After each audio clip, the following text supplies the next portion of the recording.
Prima ci partite corrette. Se le regole del Covid vuoi rispettare, la mascherina devi indossare.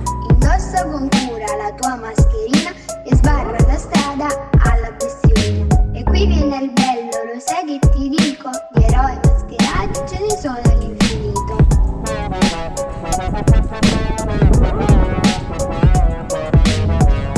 Scuola, posto, mercato, ovunque vai devi essere distanziato, la distanza di 1 metro dobbiamo rispettare perché il virus non possa transitare. Con gli occhi abbiamo imparato ad abbracciarci per colpa del distanziamento che ha iniziato ad allontanarci.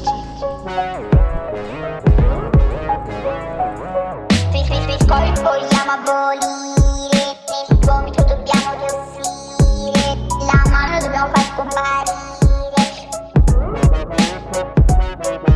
Se non ci dobbiamo aiutare, il Covid dobbiamo fermare e prima di agire dobbiamo pensare. Se eviti di toccare naso, occhi e bocca, il coronavirus si blocca. Se il prurito al naso vogliamo eliminare, con un fazzoletto possiamo strofinare. E se proprio il viso hai voglia di sfiorare, con le mani pulite lo potrai fare.